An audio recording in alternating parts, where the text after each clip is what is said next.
I think it's great if you can talk to your partner about the emotions that you are having or that they may be having. Even if they're difficult to hear, you can try to hold space for them, but not necessarily internalize the emotions that are coming at you, or vice versa.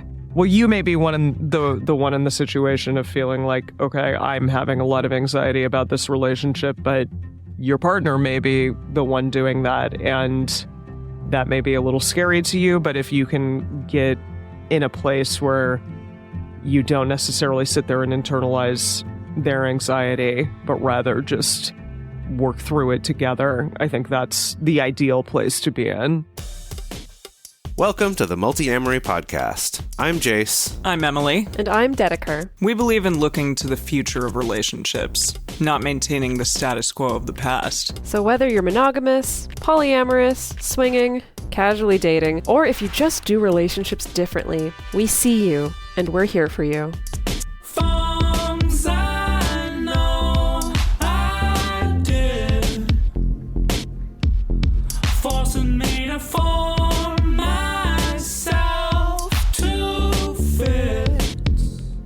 On this episode of the Multiamory podcast, we're talking about relationship doubts. We just finished the holidays, it's the start of a new year, and this is a time when it's not uncommon to be asking some questions about your relationship and wondering, how do I feel about this? How do I want to proceed? What are my thoughts about another year? Can I make it to Valentine's Day? And I recently... Ooh, that's the next gauntlet to go through. Yeah. And a lot of people ask this question, is it normal to be having doubts about my relationship? If I'm having doubts, does that mean that something's wrong? I found out recently that this is one of the most searched relationship questions online in general. And so today we're going to be exploring that topic of, is it normal to have doubts? Why do we have doubts in our relationships? And then, importantly, how do we tell the difference between relationship doubts that are just coming from our own insecurities and relationship doubts that are signs that there is something more serious wrong here that either needs to be fixed or maybe this is not a relationship we should be in. So let's start off with the first part of it, which is just what's the scope of what we're talking about today. So relationship doubts, I would just say first anecdotally, before we even get into any statistics, that it feels pretty relatable to have some anxiety about relationships or some doubts sometimes. I'd say especially in the first few years of a relationship. What do you two experience with that? It makes me think of, on a meta level, something that I've noticed with the clients that I work with is particularly working with a lot of millennials who are now in their 30s, mid 30s or so, approaching early 40s, where entering into a new relationship at that life stage feels very different to a lot of people compared to when they're in their 20s, right? That a lot of people, when they're in their teen years, early 20s, it's kind of whatever, you're hot, I'll toss myself into a relationship with you, sure, cool. And then, we get burned and we develop those really important life lessons about relationships. And then when you're trying to get back out there or trying to date again, then people find themselves really plagued with doubt, sometimes even before relationships even begin. And so that's what it makes me think of as sometimes I think this can be attached to life stage for some people, or after you've been burned already a few times or have had your heart broken a few times, that can cause a lot of doubts to come up. This reminded me of more of the monogamous centric culture idea of, if you have doubts about a relationship, it means maybe it's not the right one. I think that a lot of people will go there and say well, if I'm thinking about another person, or I'm wondering if this person is really right for me, then it doesn't mean that this person is the one. So yeah, I think right away I want to throw out there, no, it's normal to have doubts, and it doesn't necessarily mean that your relationship is not a good one for you, but it's normal to have doubts in general, just because we're all ever changing and evolving. And that's probably something that we're going to go through. I know one of the people that I'm working with right now she is constantly looking at audition notices for jobs that potentially would take her, overseas for a while or on a cruise ship, for instance, for 6 months. And her relationship is pretty new. It only started last April, so, it's less than a year old. And she's like, well, I don't know if my partner would be interested, would be okay with me leaving for that amount of time. Mm-hmm. And so I think those types of doubts are really understandable as well. You kind of have to weigh, do I want a big potential job opportunity versus maybe being away from a loved one for that amount of time? Sure. I mean, all that sounds pretty normal and understandable to me. I do think that when we're early in relationship, it's pretty normal to have doubts around, do they feel the same as me? I think that some people, I feel like we've even read some research studies where that's how they've codified like NRE, that a piece of NRE is like anxiety about, do they feel the same? Do they reciprocate? Oh my gosh, I don't know yet because we're not close enough yet, or I haven't talked to them about it yet. So I do think that's normal, but I think that also can extend into an ongoing relationship, right? That you can go through periods of, do they feel the same as I do? Are they as committed as I am? Do they also think romantic thoughts about me? Like I still think about them. Yeah. Like, do they still find me attractive? Do they still find me sexy? Are they always going to feel that same way? I think that's pretty normal to have that cross through your brain at least once or twice at the bare minimum over the course of a relationship. Sure. Of course. So why are we talking about this? Let's actually look into some stits and stats about doubts and some ways to evaluate if these are normal or they're just fears. So let's start out by looking at some stits and stats about how common is this? How normal is it to experience these kinds of doubts? We looked at some studies to try to determine how normal all of this is. And according to a study conducted by Dr. Pauline Clance, she specifically studies high-achieving women and their levels of anxiety, and she found that 7 out of 10 individuals experience relationship doubt at some point.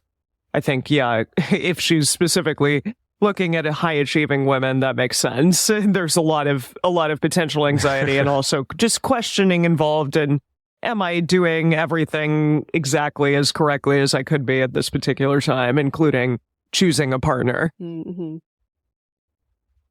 Yeah. I mean, the larger study as a whole was called the imposter phenomenon. Now it all makes sense. So it's very much about, and we've talked, we've talked about imposter syndrome before more generally, but that is interesting that it showed up too in these relationship doubts of, oh, maybe I'm not good enough, or I don't know what I'm doing enough, or I'm not a good enough partner, or I can't make a relationship work, or all those sorts of questions that could come up. So good to have her confirm that for us. I would think with these high-achieving women that they would be looking at their partners and saying, are they not good enough for me, or are they the person that I want to be spending time with? But that's an interesting, to flip that on its head and say, no, the imposter syndrome part of that might also be what people are potentially worried about or doubting. But it also makes sense that we have so many cultural stories around the man is the one who should be the high achiever and the woman is the one who should kind of just pick up the rest of the slack or whatever. And so I could see that just being stuck in this really intense cultural stream that is trying to tell you, like if your male partner, for instance, is just a house husband, or a stay-at-home dad, or if he doesn't make as much money as you, that must mean there's something wrong with him, right? Even though maybe that works out perfectly fine in your relationship. So I could see that causing doubt as well.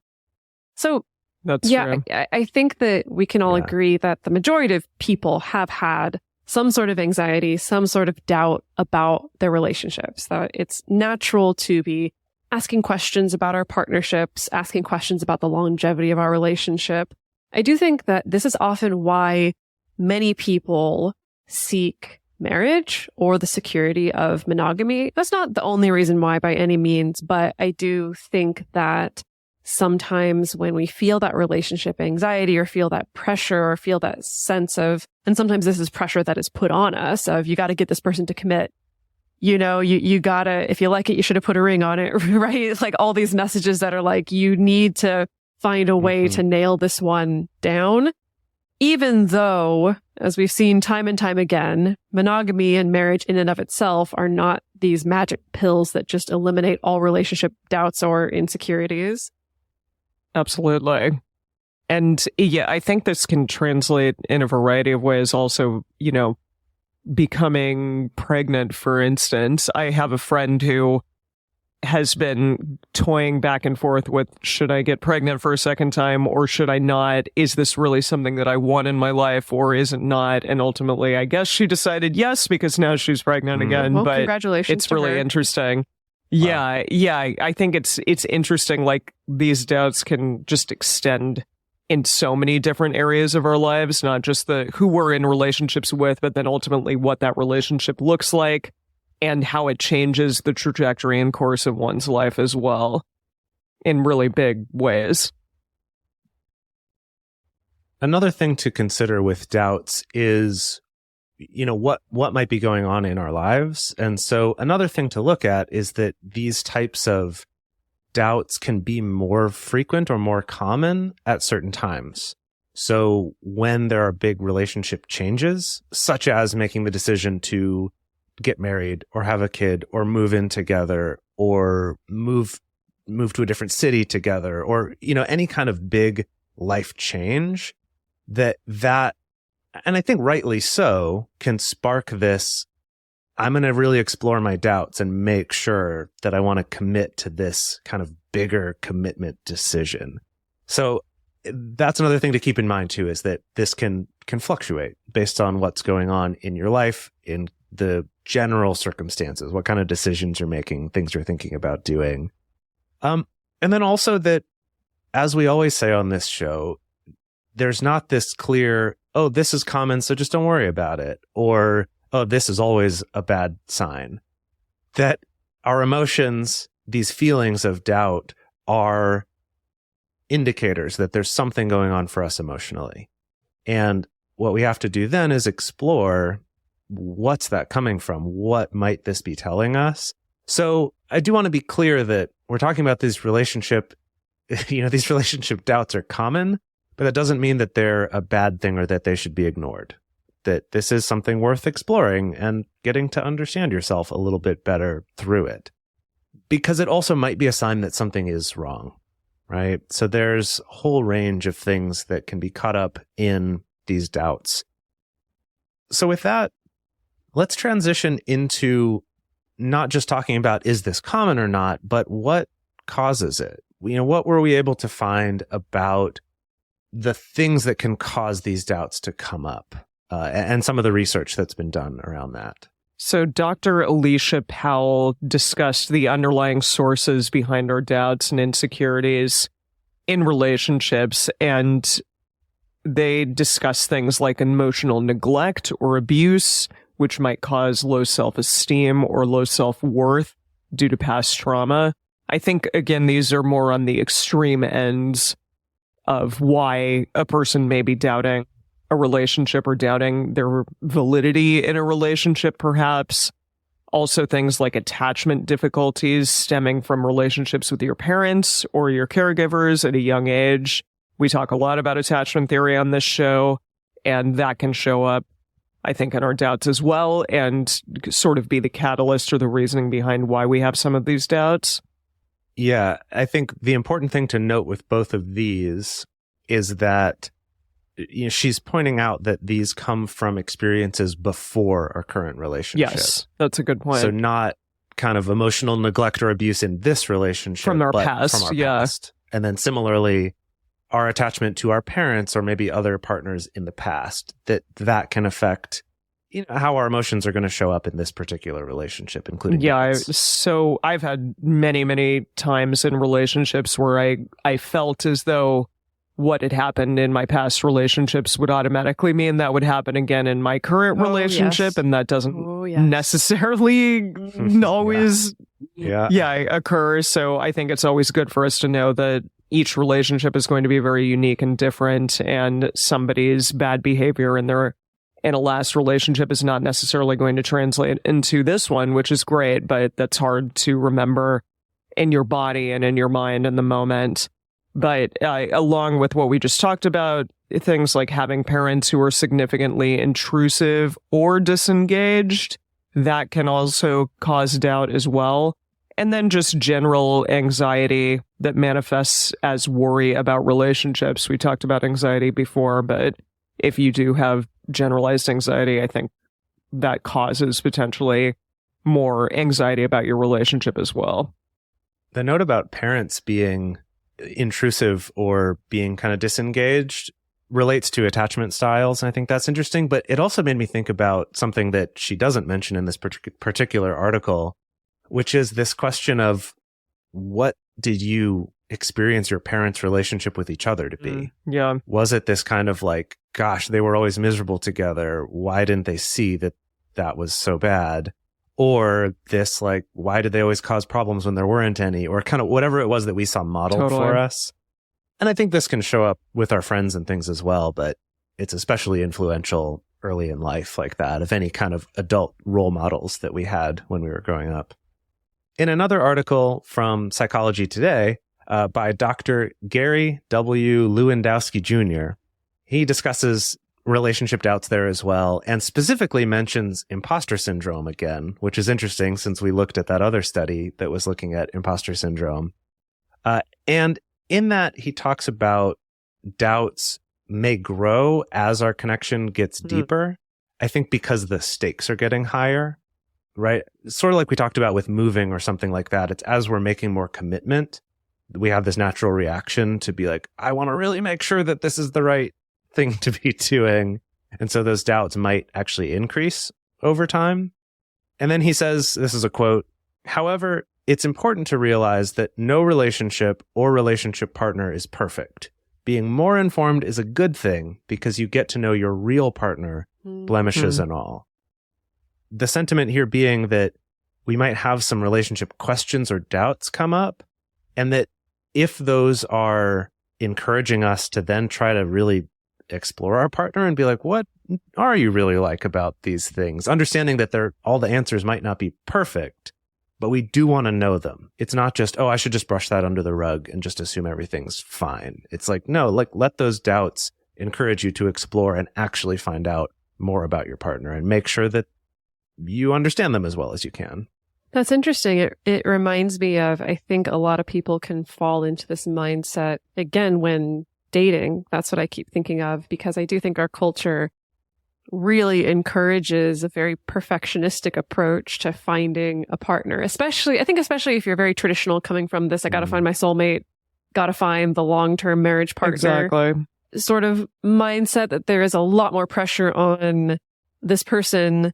While maybe I can cognitively accept that no human being is perfect, but it's like they got to be perfect as far as checking every box that I have, right? And if there's anything to the contrary or any hiccup, then that produces all these doubts. And then, maybe I'm just like, oh, put that one. I was going to say put that one in the trash. Not like you're putting human beings in the trash, but from a metaphorical standpoint, you're swiping left, right? I see. I'm still shocked, especially with young people, how they have this idea in their mind of exactly what their relationship is going to look like, what the person is going to look like, how they're going to meet them, all of those types of things. I've been around some younger people on my time in Hong Kong. Some of the princesses and they on the bus will often talk about their perfect meet cute, situation. Well, they're just ready for the Prince Charming, right? It makes sense. I guess so. Yeah. But it's so fascinating. Can we clarify though? Yes. That you're around some Christian young people in particular. That's true. Yes. Because I think that tracks with what I grew up with. Okay, that adds like a whole nother layer here, I think. But that's the question. Like, if you're questioning that, if you have those moments of doubt with that layer on top of it, I think that can be really challenging for some people. Because and listen, I'm not Christian and never have been, so I don't know if that narrative is something that's sort of within people who are Christian, but if you have doubts, then does that mean like, oh, this really isn't the one that you're supposed to be with? Like, you really shouldn't have these doubts? Well, let's take a 2-hour tangent to talk all about that, because I got some things to say. Okay. Yes, I do think, first of all, being raised as an evangelical Christian, there's this narrative, especially from purity culture, where the cost is you don't have any sex. You keep yourself pure, right? So like no sex, no masturbation, no pornography, no impure thoughts, right? No physical affection before marriage. And the payoff for that, always the big prize that they tempt you with, is like, God is going to send you your perfect partner. If you live according to what God wants of you, and we're telling you that what God wants of you is this extreme it's purity, then he's going to send you your perfect full of baloney. He's going to send you your perfect partner, right? And so, yes, there is this very, very high standard of God's got it all figured out. And so I can, in my mind, have this perfect fantasy of how it's going to go because God's orchestrating it. And that's exactly how it's going to be, combined with what you're talking about, Emily, of if you are in a relationship as a Christian or dating as a Christian and you have these doubts come in, I've often seen people that interpret that as like, I think God is just telling me that you're not the partner for me. Yeah, exactly. You know, like it's very easy to interpret it as like, oh, maybe this is actually God trying to tell me that this relationship is not the one. And so then I can be justified in breaking up with you because God told me to. I will say I've actually seen this happen very often the other way too, where it's I'm having doubts, but that's just a lack of faith or sort of a weakness on my part because of whatever's happened before was enough for me to think this is the one. Somehow I've seen whatever I interpreted as a sign to say this is the one. And so now any doubts I experience are my fault. They're my failure of faith in God or this relationship or whatever.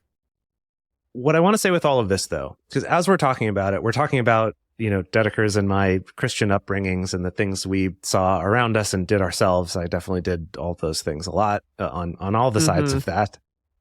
But these are not unique to Christians. I think it in certain, you know, sects, I want to say, you know, certain denominations, certain areas of Christianity, those messages really get drilled home. That's not true in all of them. But also these messages are all around us in other places. Like, you know, we mentioned the Disney princesses and the Prince Charmings earlier. It's the same kind of messaging, right? Of there's something magical and no matter what hardships come up along the way, you know, even if they're a beast who's pretty abusive to us, eventually if we just have faith and keep being nice, then we'll have our true love and our turned into a Prince Charming. Yeah. Right. So it's like these messages are everywhere. This is not unique to Christianity at all, really. I think it can sometimes amplify it, but we all get inundated with these ideas about how relationships should work and kind of what parts we actually are supposed to have an active role in versus what kind of is supposed to happen to us, and what parts should be magical versus what parts actually take work and effort. So some of those, I think that's something that can definitely happen for younger people, especially just because they haven't had enough experiences to start questioning that, unless they are someone, hopefully like you, listener of this show, who does think more critically about your relationships and understands that this is something important to think about and it doesn't just happen magically. So all like you Disney princesses listening out there, we see you. We're here for you. Let's get back to some research, shall we? Great. Yeah. So this last note that we want to acknowledge is talking about the intersection of relationship anxiety, relationship doubts, and obsessive thoughts, and maybe even obsessive compulsive tendencies. So the School of Psychology Interdisciplinary Center performed 2 separate studies to investigate whether they were specifically looking at the co-occurrence of attachment anxiety and an over-reliance on intimate relationships for self-worth. They called that, quote, double relationship vulnerability, which I'm just like, whoof, gosh. I don't know if I like thinking about it in that way, but I can see why they label it that way. So they're basically seeing, you know, how that was linked with relationship-centered obsessions or obsessive-compulsive tendencies. So their first study showed that there is a correlation between codependency, avoidant or anxious attachment styles, and having relationship doubts that interfere with the relationship. Again, as a reminder, a correlation, not necessarily a causation. We don't know which of these factors is influencing the other, but they did find a correlation. And then in the second study, they found that there was an increased amount of doubts when a partner is faced with uncertainty or a perceived threat in a relationship. With that just makes sense. You know, that's one of those where I'm like, why did you have to study that? But that's okay. Now, in some cases, people can develop what's, I think, relatively newly termed as ROCD, or relationship obsessive compulsive disorder. And so, you know, the way that this shows up is, again, like it kind of overlaps with what we think of as quote unquote, you know, normal presentations of obsessive compulsive disorder. So, but it's often through this filter of like relationship needs. So like an extreme need for reassurance. What the researchers list is examples like, you know, needing reassurance, but sometimes seeking it in unhealthy ways, like constantly testing your partner or testing your partner's intelligence, constantly seeking external input from friends or family on the relationship, the person over monitoring their own feelings. And this was interesting, or correcting their partner to fit their needs.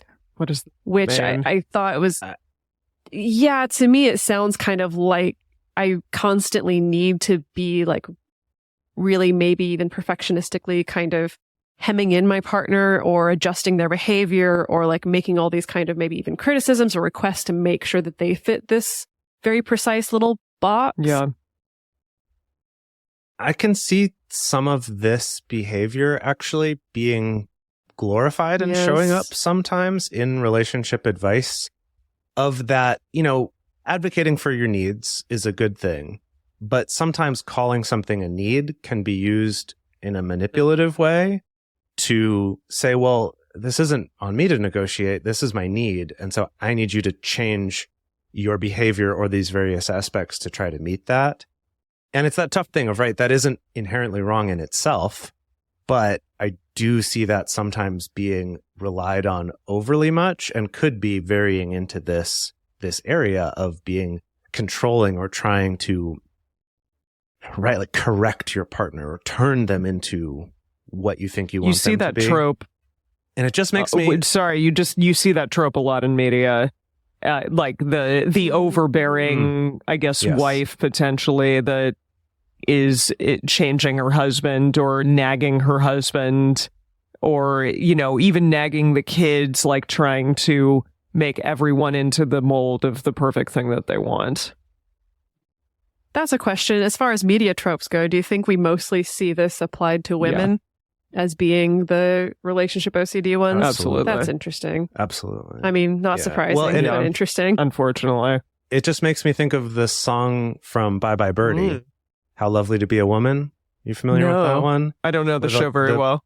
The main refrain is, it's how lovely to be a woman and have one job to do, to find a boy and train him, and then when you are through, okay, I already hate where this is going. You wanted. It's that's the whole plot of that entire song is this high school girl singing about that's your job is to find a boy, but then you have to mold him into the actual man that you want him to be. That's cool. Subtly manipulate him. That's right there. It's been in our culture for a long time. Yeah. Well, let me just put a button on this. So as far as like actual, I think formally diagnosed relationship obsessive compulsive disorder, this is something that can exist on its own, or it can appear alongside regular OCD as well. And so good news is that kind of the similar treatments for OCD, you know, also work for relationship OCD. So things like cognitive behavioral therapy, group therapy can be beneficial. I just want to end off, of course, with the caveat that if we're just looking at behaviors, it doesn't necessarily mean that it's unhealthy or that it's OCD or things like that. You know, these all, like so many things in life, these all fall on a spectrum. Absolutely. So before we go on to looking at some tools and some things to investigate to help us determine, are these relationship doubts something worth being concerned about, or is this something that's okay to just process for ourselves? Before we get to that, we're going to take a quick break to talk about some of the ways that you can support this show. if you value this content and love the fact that we're able to put this out there into the world for free, one of the ways that we can do that is by having some advertisers on this show. So it really does help us a lot if you take the time to listen to them. And if any seem interesting, if you like our promos, go check them out. It does directly financially support this show if you do. And we will see you after this break. And we're back. So, with all of these things that we've talked about, as always, we want to provide you with some actionable takeaways and try to answer the question, what can we do about this anxiety? What can we do about these doubts regarding our partners, ourselves, things along those lines? In our relationships, it's totally understandable to have doubts, as we said, and it's really important to hold individuality within a relationship.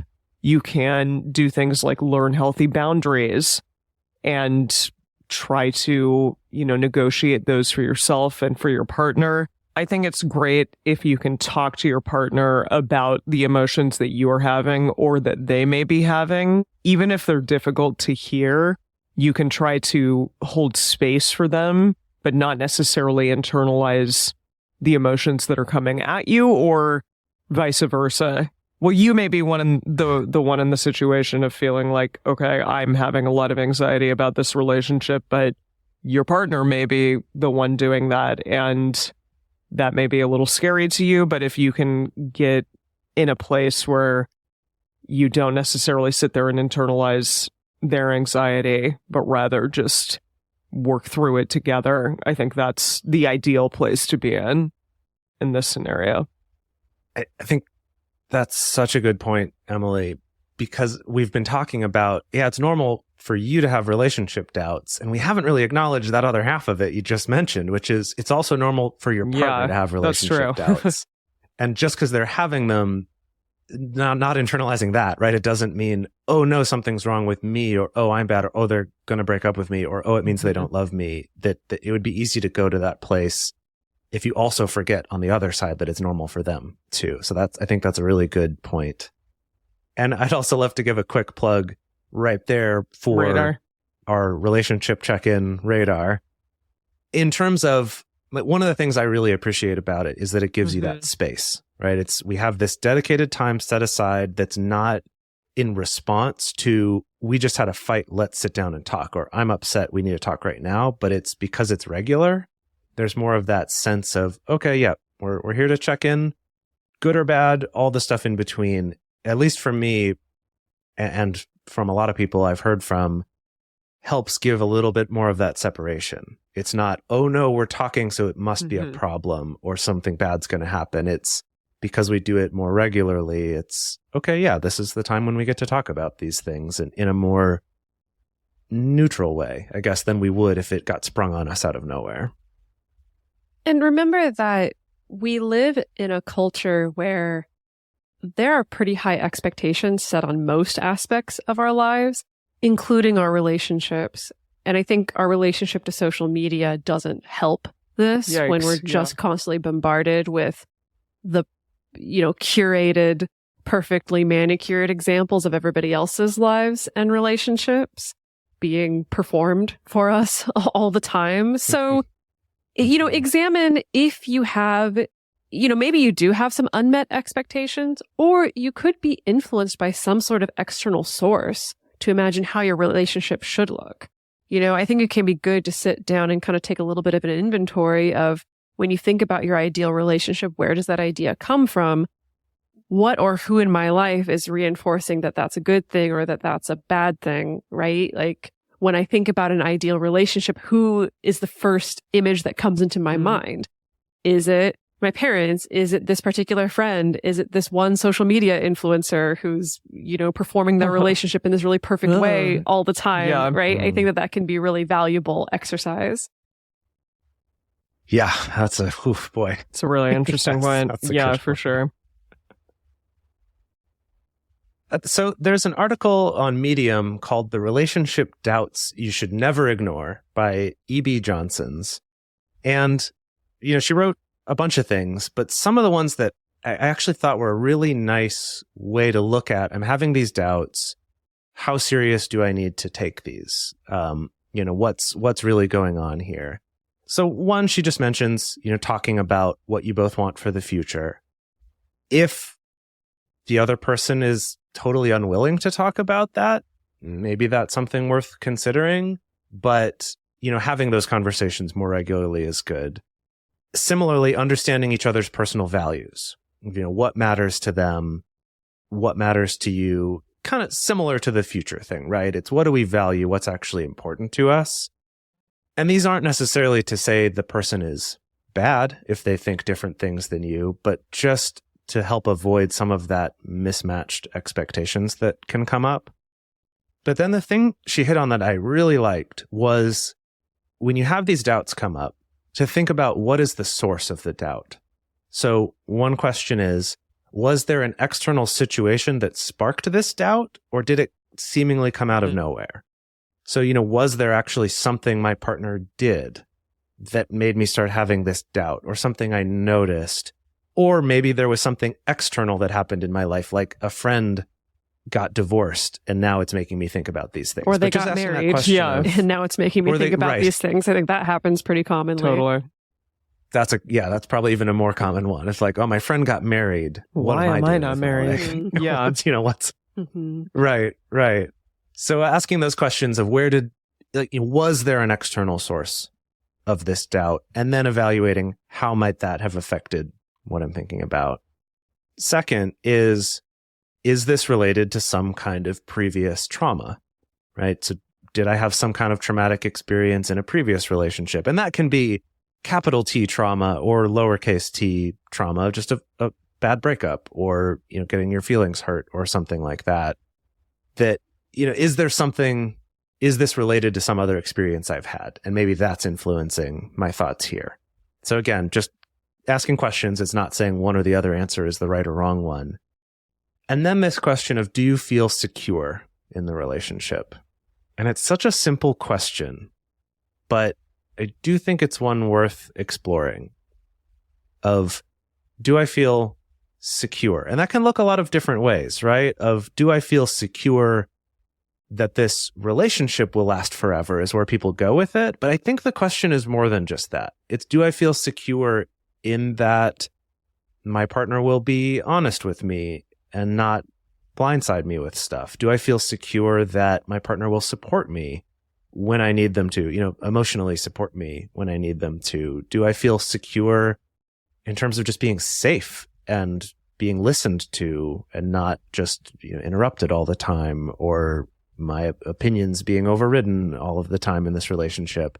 That I would say those are the bigger questions, because you could have a great relationship that doesn't last forever, but that's very secure, and that it was still a really healthy experience along the way. So just to kind of twist that question a little bit and look at it a little differently from how I think we normally might go to.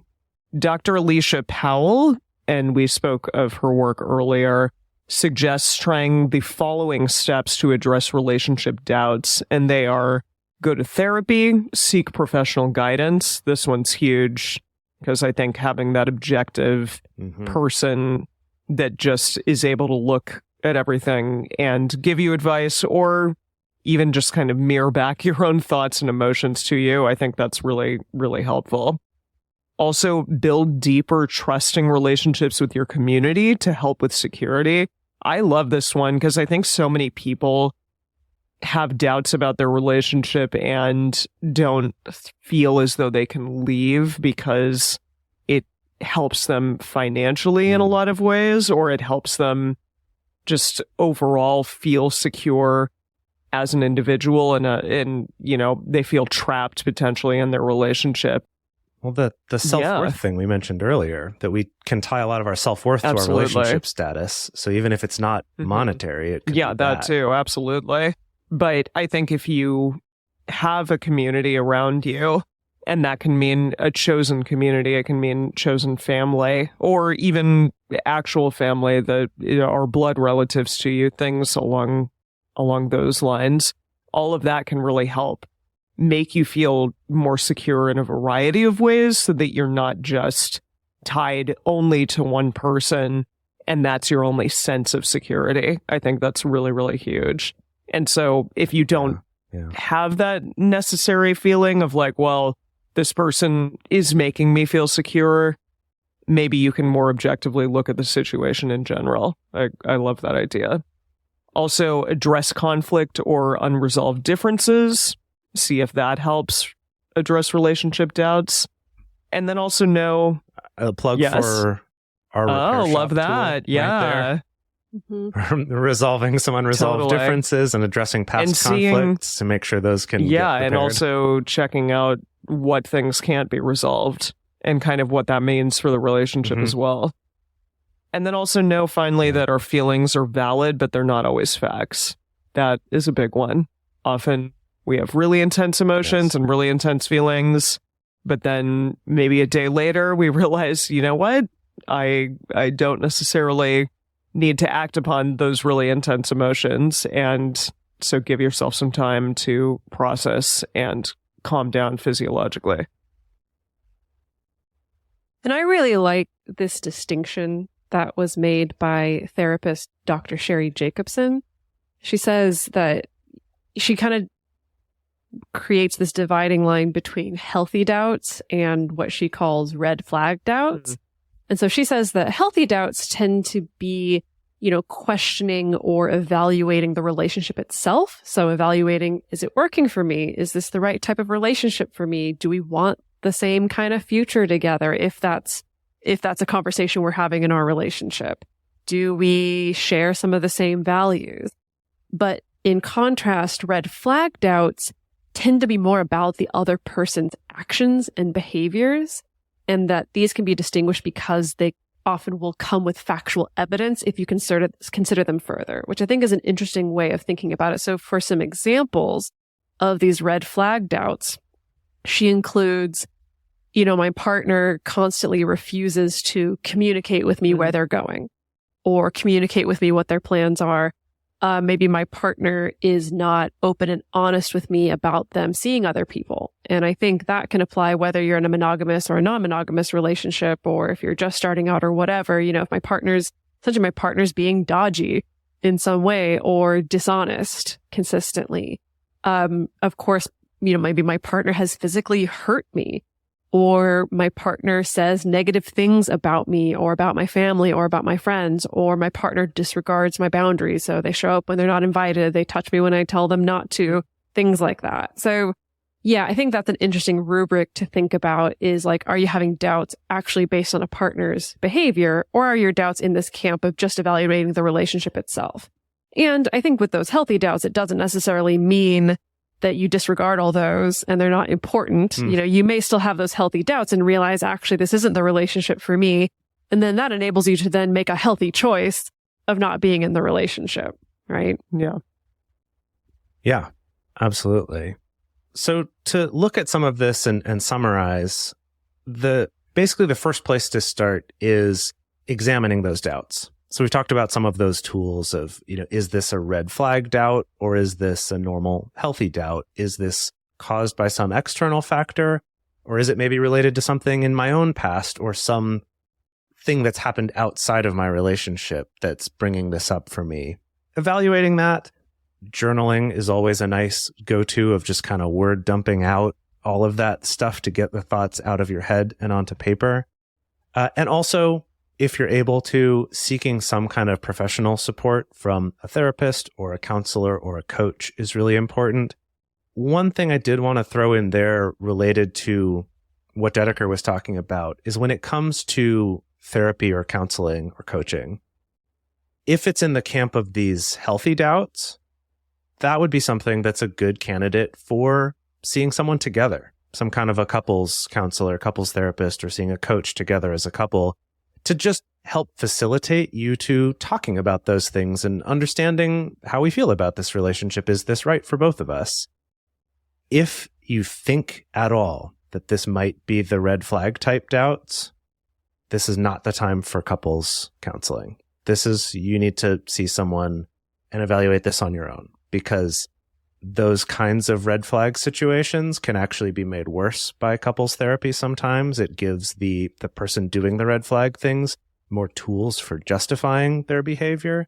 So that would be one little word of caution there, is therapy and counseling and coaching is great. but evaluate which avenue is the best for that. Is this something you should do on your own to evaluate what you should do? And are these red flags real? Or is this just us together figuring out how best we make this relationship work? So from that evaluation, kind of assess and take a look at the reality of your relationship. Just, like Jase said, are there behaviors that are causing that doubt? Or is it more of an internal thing within you that, you need to address in a different way, like seeing a therapist or just doing some inner work in some way? So I think that's really important.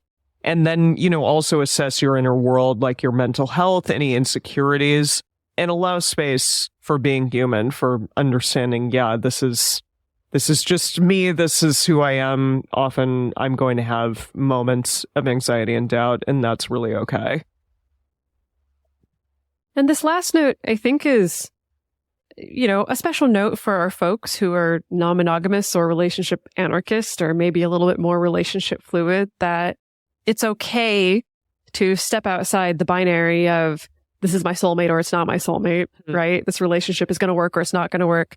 And you can collaborate with your partner to develop a relationship that is unique and feels good to the both of you, right? So I think that's the one where if you found, most of my doubts around this relationship are because of external expectations or because it doesn't quite fit the mainstream model, or someone is telling me, oh no, a real loving partner would be monogamous or something like that, right? That it's okay for the two of you to define the terms of your relationship and realize the unique shape that will take that will help both of you feel happy and secure, and that's A-okay.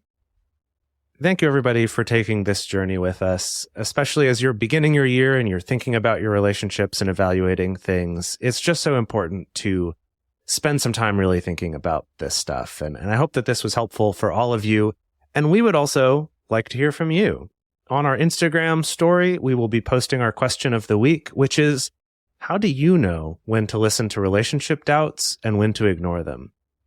In addition, the best place to share your thoughts and discuss more with other listeners is in the episode discussion channel on our Discord server, or you can post in our private Facebook group. You can get access to these groups and join our exclusive community by going to patreon.com/multiamory. In addition, you can share with us publicly on Twitter, Facebook, or Instagram. Multiamory is created and produced by Dedeker Winston, Emily Matlack, and me, Jase Lindgren. Our episodes are edited by Mauricio Balvanera.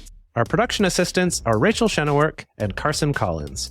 Our theme song is Forms I Know I Did by Josh and Anand from the Fractal Cave EP. The full transcript is available on this episode's page on multiamory.com.